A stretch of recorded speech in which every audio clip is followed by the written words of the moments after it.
नमस्कार, देवभूमि समाचार देख रहे हैं आप। आपके साथ मैं हूं स्वीटी दीक्षित। बुलेटिन की शुरुआत करेंगे हम जानकारी के साथ। बता दें कि सोनिया शर्मा बीएसपी से निष्कासित कर दी गई है। अनुशासनहीनता के विरोध में हुई है ये कार्रवाई। प्रदेश महासचिव हरिद्वार लोकसभा की थी प्रभारी और ऐसे में कानपुर विधायक उमेश शर्मा की पत्नी है सोनिया शर्मा, जिनको निष्कासित कर दिया गया है पार्टी से। अनुशासनहीनता के विरोध में ये कार्रवाई हुई है। प्रदेश महासचिव हरिद्वार लोकसभा की प्रभारी थी और कहा यह जा रहा था कि पहले भी इनको कई दिनों से वार्निंग दी जा रही थी, लेकिन इसके बाद से भी निरंतर यही कार्रवाई उनकी तरफ से की जा रही थी और इसलिए पार्टी ने एक्शन लेते हुए उनको पार्टी से निष्कासित कर दिया है। सोनिया शर्मा बीएसपी से निष्कासित हो गई है। अनुशासनहीनता के विरोध में ये कार्रवाई की है बीएसपी की तरफ से। और जानकारी आप तक पहुंचा दें कि कानपुर विधायक उमेश शर्मा की पत्नी है सोनिया शर्मा, जो कि निष्कासित हो चुकी है। प्रदेश महासचिव हरिद्वार लोकसभा की प्रभारी भी है। कहा यह जा रहा था कि बीएसपी से आने वाले दिनों में लोकसभा चुनाव के मद्देनजर उनको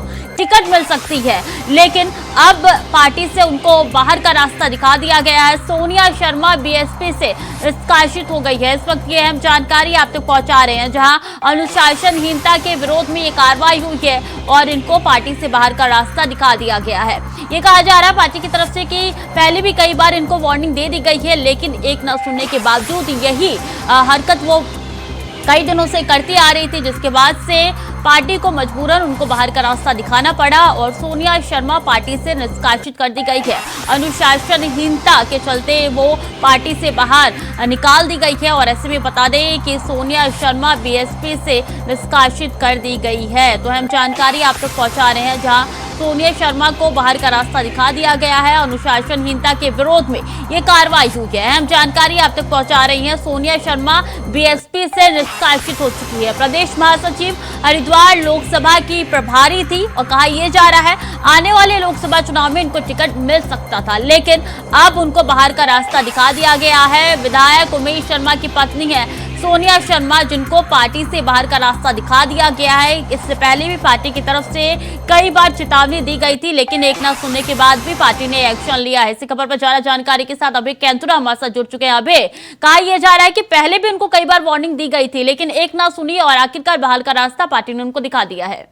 बिल्कुल, ये कह सकते हैं कि प्रदेश में एक बार फिर चुनाव से पहले जो राजनीतिक दल है उन्होंने अपने संगठन को मजबूत करने का काम कर दिया है। जो पार्टी के नेता इस समय निष्क्रिय हैं या पार्टी गतिविधियों में शामिल हैं, पार्टी विरोधी गतिविधियों में वो लगातार यहाँ पर बयानबाजी कर रहे हैं, संगठन को नुकसान पहुंचा रहे हैं, उनके खिलाफ संगठन स्तर पर कार्रवाई यहाँ पर की जा रही है। बसपा की तरफ से जो हरिद्वार जनपद की प्रभारी थी, जो पूरा चुनाव देखने का काम यहाँ पर कर रही थी सोनिया शर्मा, उनको पार्टी की तरफ से निष्कासित कर दिया गया है। सोनिया शर्मा कानपुर से जो निर्दलीय विधायक उमेश शर्मा उनकी पत्नी है और जिस प्रकार से विधायक बनने के बाद से ये कह सकते हैं कि सोनिया शर्मा अपने पति के साथ चलने का काम वहां पर कर रही थी। क्षेत्र में संगठन को मजबूत नहीं बल्कि तोड़ने का काम वहां पर हो रहा था।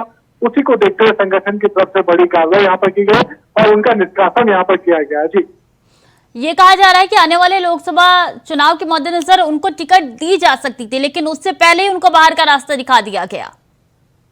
इस समय हर अपने नेता के ऊपर, अपने नेताओं की जो कार्यक्रम है उन कार्यक्रमों के ऊपर नजर बनाने का काम यहाँ पर करी हुई है।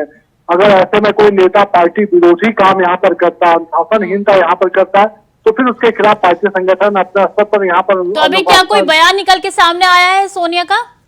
बिल्कुल, अभी तक क्या कह सकते हैं कि शासन के बाद अभी तक सोनिया शर्मा की तरफ से ना तो कोई प्रतिक्रिया यहाँ पर दी गई है, ना ही किसी प्रकार का कोई बयान यहाँ पर दिया गया है, कोई रिएक्शन की तरफ से नहीं आया है। लेकिन इतना जरूर कहा जा सकता है, जो इस समय सियासी गलियारों में जो चर्चाएं यहाँ पर चल रही है कि वो अपने पति के साथ, यानी जो निर्दलीय विधायक है उनके साथ मिलकर इस समय जो अपना पार्टी का जो संगठन था उसके विरुद्ध यहाँ पर काम कर रही थी और यही वजह रही कि उनको पार्टी की तरफ से निष्कासित यहाँ पर कर दिया गया। और आगामी दिनों में समझा जा सकता है कि जैसे जैसे चुनाव का समय नजदीक आ रहा है तो सोनिया शर्मा हो सकता है कि निर्दलीय चुनाव यहाँ पर लड़े और उस क्षेत्र से भद्रा लोकसभा से अपना निर्दलीय दावेदारी अपनी पेश करे। लेकिन फिलहाल अभी यह समझा जा सकता है कि जो कार्रवाई उनके ऊपर हुई है, ऐसे में हरिद्वार जनपद में जो बसपा है, बसपा का संगठन है, सोनिया को बाहर का रास्ता दिखाते हुए पार्टी ने साफ कह दिया है कि अब जो भी पार्टी विरोधी गतिविधियों में शामिल नजर आएगा उनके खिलाफ सख्त से सख्त एक्शन लिया जाएगा। बिल्कुल, बसपा अपने संगठनात्मक चीजों में अनुशासन मांगने वाली पार्टी है। जिस प्रकार से लगातार यहाँ पर अनुशासनहीनता इस क्षेत्र में नेताओं की तरफ से की जा रही थी, पार्टी विरोधी काम यहाँ पे किए जा रहे थे, उसकी शिकायत लगातार पार्टी जी बिल्कुल। आखिर कई बार वार्निंग देने के बाद एक ना सुनी सोनिया ने और इसलिए बाहर का रास्ता पार्टी की तरफ से दिखा दिया गया है। बहुत बहुत धन्यवाद अभी आपका तमाम जानकारियों के लिए। और देहरादून में बीजेपी ने लोकसभा चुनाव को देखकर संगठन को मजबूत करने के साथ साथ प्रदेश में नए वोटर्स पर भी निशाना साधना शुरू कर दिया है। बता दें कि बीजेपी ने नए टास्क के साथ प्रदेश की सभी विधानसभाओं में नव चेतना वोटर के साथ वोटर को जोड़ने का अभियान शुरू किया है, जिसमें हर विधानसभा में 10-10 हजार वोटर्स बनाने का भी लक्ष्य निर्धारित किया गया है। अपनी कमर चुनावों के लिए कसनी शुरू कर दी है। बीजेपी ने शुरुआत से ही अपने पार्टी कार्यकर्ताओं की एक नई फौज तैयार करने का मन बना लिया है। हर विधानसभा क्षेत्र में बीजेपी 10,000 नए कार्यकर्ताओं की ऐसी फौज तैयार करने जा रही है, जो आगामी लोकसभा चुनाव के लिए महत्वपूर्ण होगी और पार्टी के लिए वोट इकट्ठा करने का काम करेगी। बीजेपी ने इसके लिए शक्ति केंद्र बूथ स्तर से लेकर जो मंडल स्तर तक की रणनीतियां हैं उसको बनाना शुरू कर दिया है। यानी पार्टी के पदाधिकारियों को नई जिम्मेदारी यहाँ पर दी जाएगी और उसके लिए बाकायदा यहाँ पर संयोजकों की भूमिका अदा की जाएगी, जो इस रूप में यहाँ पर काम करेंगे। ये 2024 के जो लोकसभा चुनाव होंगे उसके लिए काफ़ी महत्वपूर्ण रहने वाला है, क्योंकि बीजेपी चाहती है कि उत्तराखंड से जो 5 सीटें हैं उसका बड़ा मैसेज पूरे देश भर में जाता है, तो उन सीटों पर बड़ी जीत हासिल की जा सके। तो ये कहा समझा जा सकता है कि बीजेपी बागेश्वर चुनाव के साथ साथ अब संगठन की जो दूसरी नई गतिविधियां हैं उनको भी शुरू कर रही है, ताकि लोकसभा चुनाव के लिए अभी से ही कमर कसी जा सके। कैमरामैन अतुल के साथ अभय। और उत्तराखंड में गंगोत्री राष्ट्रीय राजमार्ग के स्थान सवारी घाट के पास से एक यूटिलिटी वाहन गिर गया। बता दें कि वाहन में 2 व्यक्ति सवार थे, जिसमें से एक व्यक्ति गंभीर रूप से घायल हो गया और दूसरा व्यक्ति लापता बताया जा रहा है। सूचना मिलते ही मौके पर पहुंची पुलिस सेवा के लिए रवाना हुई।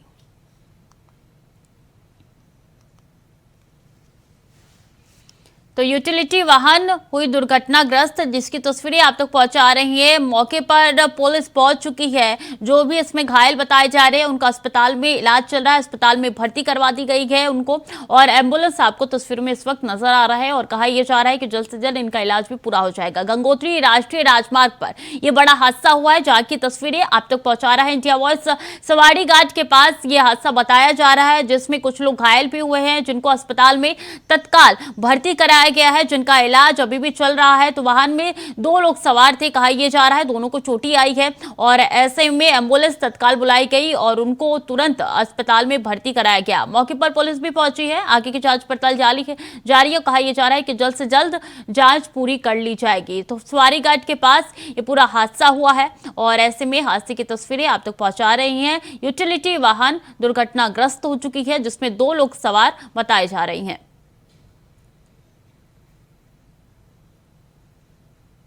तो हादसे में एक घायल है, दूसरा लापता बताया जा रहा है और ऐसे में ढूंढने का प्रयास लगातार जारी है। गंगोत्री राष्ट्रीय राजमार्ग पर यह बड़ा हादसा हुआ है। 2 लोग सवार थे, इसमें एक घायल बताया जा रहा है, जिनका अस्पताल में इस वक्त इलाज चल रहा है और दूसरा लापता है, जिसको ढूंढने का प्रयास लगातार पुलिस द्वारा किया जा रहा है। पुलिस मौके पर पहुंच चुकी थी वक्त रहते ही और ऐसे में जांच पड़ताल उनके द्वारा की जा रही है। सर्च ऑपरेशन लगातार जारी है, क्योंकि 2 लोग सवार थे इस यूटिलिटी में और एक जना घायल बताया जा रहा है, एक जना लापता बताया जा रहा है, जिनको ढूंढने का प्रयास लगातार पुलिस के द्वारा किया जा रहा है। सर्च ऑपरेशन लगातार जारी है, कोशिश ये की जा रही है कि जल्द से जल्द उनको ढूंढ निकाला जाए।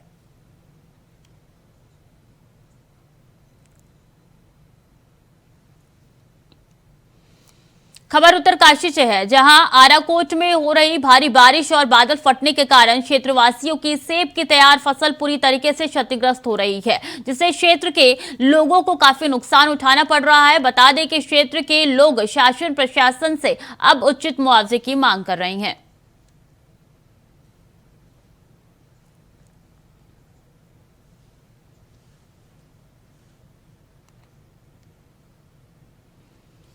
तो उत्तराखंड की तस्वीरें कई दिनों से निकल के सामने आ रही है, क्योंकि बारिश से और लैंडस्लाइड से कई घटनाएं ये हो रही है और ऐसे में देखिए सेब की फसलें यहाँ पे बर्बाद होती हुई नजर आ रही है। मुआवजे की मांग किसानों द्वारा यहाँ पे की जा रही है। भारी बारिश के कारण ये फसल को बड़ा नुकसान पहुंचा है। देखिए किस तरीके से यहाँ पे सेब की फसलें कितनी भारी तादाद में आपको दिख रही है, सब के सब बर्बाद हो चुकी है, क्षतिग्रस्त हो चुकी है। कोशिश ये की जा रही है कि जितना हो सके इनको बचाने का प्रयास किया जाए, लेकिन नुकसान काफी काफी ज्यादा हो चुका है और ऐसे में अब लोग वहां के मांग कर रहे हैं कि नुकसान जो हुआ है उसका मुआवजा उनको दिया जाए। इसलिए क्षेत्रवासी काफी परेशान है, कोशिश यही कर रहे हैं कि जल्द से जल्द अपनी मांग सरकार द्वारा सरकार तक पहुंचाई जाए और कोशिश यही की जा रही है कि शहर में ये जो भारी तादाद में ये क्षतिग्रस्त हुए हैं सेब, उनको जल्द से जल्द जितने जो सेब बचे हुए हैं उनको निकाल लिया जाए और उनसे कुछ कमाया जाए। लेकिन ये भारी संख्या में यहाँ पे क्षतिग्रस्त हो चुके हैं फसलें।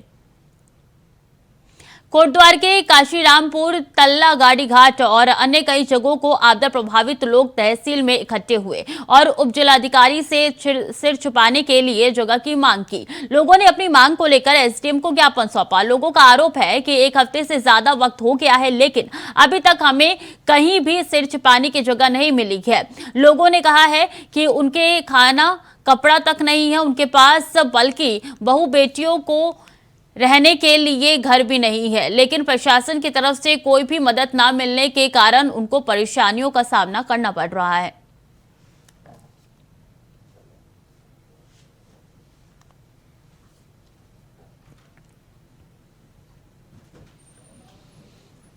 और उत्तराखंड प्रदेश में डेंगू का कहर लगातार बढ़ता जा रहा है। बता दें कि देहरादून में पिछले दिनों की तुलना में अब रोज ज्यादा मरीज अस्पताल पहुंच रहे हैं, जिसको लेकर स्वास्थ्य मंत्री धन सिंह रावत ने जानकारी देते हुए बताया कि संबंधित विभागों की समीक्षा की जा रही है। जिलों कस्बों में बड़े पैमाने पर छिड़काव किया जा रहा है। साथ ही बताया है कि व्यापक स्तर पर सैंपलिंग हो रही है। हॉस्पिटल्स में डेंगू का इलाज के लिए पर्याप्त व्यवस्था की जा रही है। 7 जिलों में डेंगू का अभी तक कोई केस नहीं आया है। हालांकि देहरादून में भी 198 डेंगू के मरीजों में से 160 ठीक होकर घर जा चुके हैं।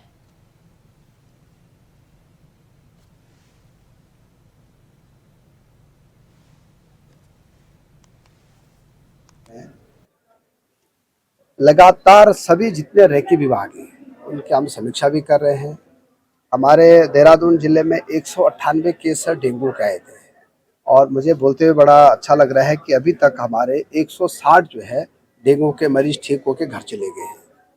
और अब धीरे धीरे हमारे सभी जिलों में भी कस्बों में भी बहुत व्यापक स्तर पे छिड़काव भी हो रहा है, व्यापक स्तर पे जो है सैंपलिंग भी हो रही है। हमने हॉस्पिटलों में सारी व्यवस्थाएं कर रखी हैं और अभी 7 जिलों में डेंगू के मरीज जो है अभी एक भी नहीं है। तो वहीं देहरादून में 16 अगस्त को हुई चोरी की घटना का पुलिस ने खुलासा किया है। चोरी का खुलासा करते हुए पुलिस ने एक चोर को गिरफ्तार किया है, जिसके पास से पुलिस ने चोरी की गहने बरामद कर लिए हैं, जिनकी कीमत तकरीबन 2 लाख बताई जा रही है। साथ ही 4 मोबाइल फोन भी आरोपी के पास से बरामद हो चुके हैं। पुलिस ने चोरी का खुलासा करते हुए बताया कि आरोपी नशे का आदी था और नशाई की लत के कारण वो चोरी किया करता था। फिलहाल पुलिस ने आरोपी को गिरफ्तार कर जेल भेज दिया है।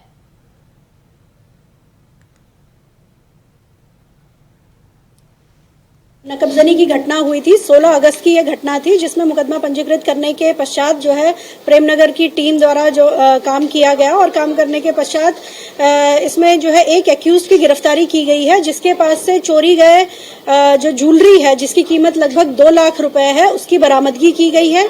इसके साथ ही पूर्व में भी एक चोरी में उसने अपनी संलिप्तता बताई है, जिसमें भी जो उसने चोरी किया था वो सामान बरामद किया गया है।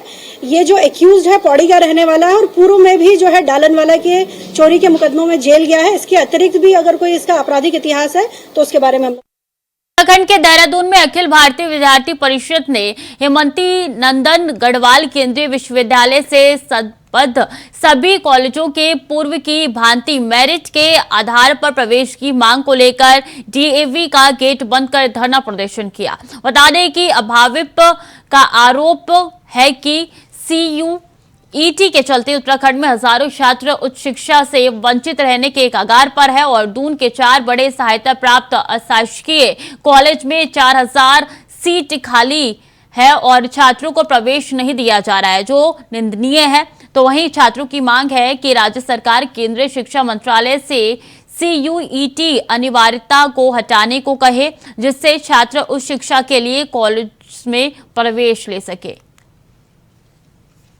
विद्यार्थी परिषद के कार्यकर्ता डीएवी इकाई के सभी कार्यकर्ता यहाँ बैठे हैं और हमारी कई दिन से यही मांग थी।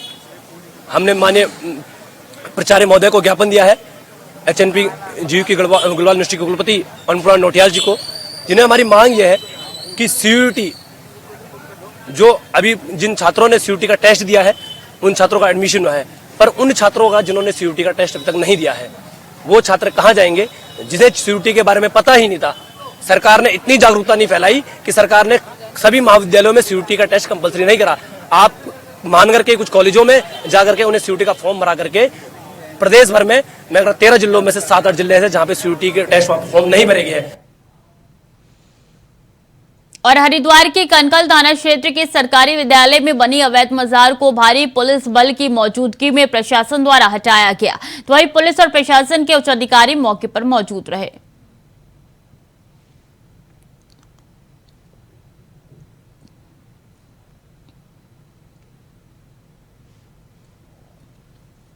वक्त तो चला छोटे से ब्रेक का, चल लौट रहे हैं।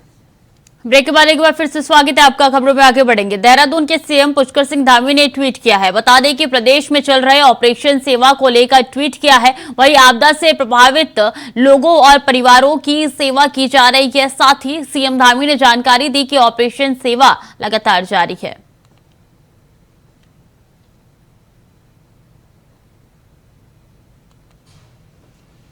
देहरादून में पिछले 1.5 महीने से अनशनरत बद्रीनाथ धाम के पंडा पुरोहितों को हकूकधारियों को कांग्रेस का समर्थन मिल रहा है। बता दें कि कांग्रेस ने भाजपा सरकार पर आरोप लगाते हुए कहा था कि शासन प्रशासन और सरकार ने मुख्य विपक्षी दल कांग्रेस द्वारा बद्रीनाथ मास्टर प्लान के तहत उजाड़े जा रहे व्यापारियों और पुरोहितों समाज के मामले को उठाते ही संज्ञान लिया और अनशनरत तीर्थ पुरोहितों से बातचीत कर उनकी मांगों पर विमर्श कर अनशन तुड़वाया। तो वहीं इस पर जवाब देते हुए भाजपा प्रवक्ता नवीन ठाकुर ने कहा है कि कांग्रेस के पास कोई मुद्दा नहीं है और ना ही समर्थन है, इसलिए कांग्रेस को जाकर सबको समर्थन देने की कोशिश करती है। साथ ही कहा है कि अगर किसी के साथ गलत होती है तो सरकार उनके साथ खड़ी है, वरना गलत करने पर कार्रवाई निश्चित है। देखिए, कांग्रेस के पास कोई मुद्दे हैं नहीं, कांग्रेस के पास समर्थक नहीं है, तो इसलिए वो स्वयं जाकर जो है हर जगह समर्थन देने का काम करती है। कांग्रेस ने समर्थन दिया था विकासनगर के उन सभी अवैध कब्जाधारियों को, क्या हुआ? हमने सब अवैध कब्जाधारी हटा दिए। कांग्रेस ने समर्थन दिया उन सभी रेलवे के अवैध कब्जाधारियों को जिनको कोर्ट के आदेश पर हटा दिया गया। तो कांग्रेस के पास अब कोई समर्थन देने के लिए बचा नहीं है, इसलिए स्वयं जाकर ऐसी जगह जाके समर्थन देती है जिनके समर्थन में कोई नहीं है। हाँ, अगर किसी के साथ गलत हो रहा है तो हम उनके साथ खड़े हैं, और अगर किसी का कोई अवैध निर्माण है तो उसके खिलाफ तो चाहे प्राधिकरण हो, चाहे सरकार हो, चाहे कोर्ट के निर्देश पर हो, वो कार्रवाई हमको स्वयं सुनिश्चित करानी ही है। मुख्यमंत्री पुष्कर सिंह धामी दिल्ली दौरे पर है। ऐसे में राजनीतिक पार्टियां उनके दौरे के अलग अलग कयास लगा रही है। बता दें कि कांग्रेस कमेटी के उपाध्यक्ष मथुरादत्त जोशी ने भी मुख्यमंत्री धामी के इस दौरे को अपना निजी स्वार्थ बताया है। उन्होंने कहा है कि 5,000 करोड़ का GST नुकसान, प्रदेश की जनता के लिए आर्थिक पैकेज, बेरोजगारी के लिए बड़ा निवेश और अग्निपथ योजना में बदलाव लाते तो वो जनता और हमारे लिए प्रशंसनीय होता। बता दें कि मुख्यमंत्री पुष्कर सिंह धामी दिल्ली पहुंच चुके हैं। ऐसे में इन्वेस्टर्स समिट, UCC और मंत्रिमंडल का दायित्व पर केंद्र सरकार से चर्चा कर सकते हैं। वहीं धामी के दौरे पर विपक्ष चुटकी लेते हुए नजर आ रहा है। दिल्ली दौड़ मुझे लगता है राज्य के कामों के लिए कम, अपने निजी स्वार्थों के लिए ज़्यादा है, निजी हितों को साधने के लिए ज़्यादा है।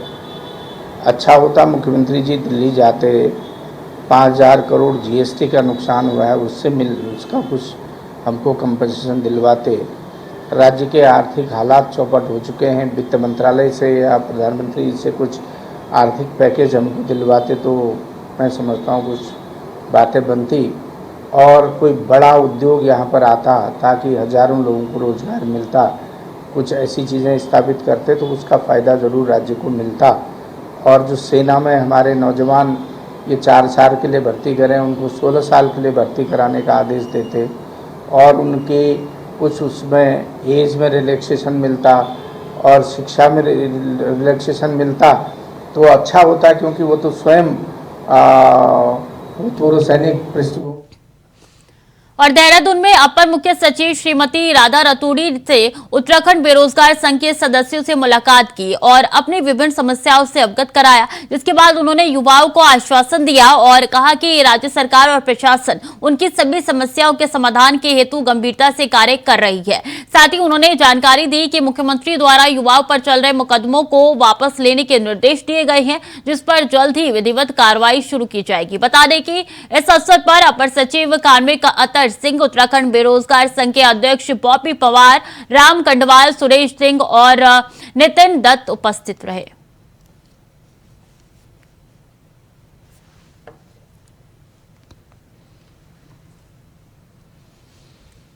देहरादून में भारी बरसात से मकानों के नुकसान को लेकर कैबिनेट मंत्री गणेश जोशी ने प्रभावित 14 परिवारों को सहायता राशि के चेक वितरित किए हैं। बता दें कि कैबिनेट मंत्री गणेश जोशी ने न्यू कैंट रोड स्थित कैंप कार्यालय में आयोजित कार्यक्रम में चेक दिया। साथ ही मंत्री ने कहा कि राज्य सरकार प्रभावितों के साथ हर संभव मदद के लिए खड़ी है और उनकी हर संभव मदद की जाएगी।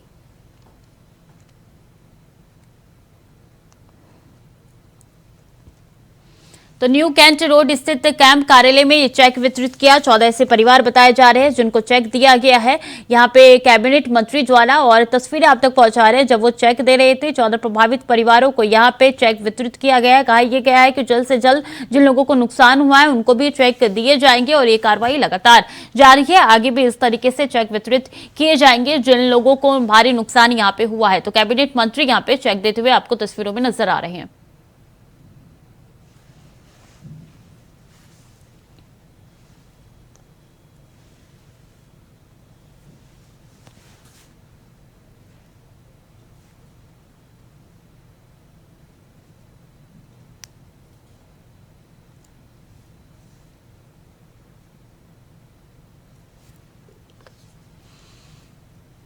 और उत्तराखंड में निवेश को लेकर एक बार फिर इन्वेस्टर समिट 2023 आयोजित करने की कवायद शुरू हो गई है। साल 2018 में तत्कालीन त्रिवेंद्र सरकार ने इन्वेस्टर समिट का आयोजन हुआ था, जिसमें 673 निवेश प्रस्तावों पर MOU किया गया था, लेकिन ये समिट परवान नहीं चढ़ पाई। अभी तक मात्र 35,000 करोड़ का ही निवेश हो पाया है। लिहाजा विपक्ष भी इस बहाने सरकार को घेरने का प्रयास कर रही है। रिपोर्ट देखिए। उत्तराखंड में इन्वेस्टर समिट के जरिए धामी सरकार पहाड़ों की शक्ल और सूरत बदलने का सपना संजोए हुए है। उसके लिए धामी सरकार ने अभी से ही राज्य में निवेश के लिए फ्रेंडली माहौल बनाने की दिशा में कदम उठाने का दावा किया है। दावा ये है कि उत्तराखंड में धामी सरकार दिसंबर महीने में ग्लोबल इन्वेस्टर समिट 2023 का आयोजन करने जा रही है। इस इन्वेस्टर समिट में धामी सरकार ने 2.5 लाख करोड़ से ज्यादा के निवेश उत्तराखंड में करने का लक्ष्य रखा है। सरकार की कोशिश कवायद ये है कि राज्य में बड़े निवेशक आ सके जो पहाड़ी क्षेत्र में रोज।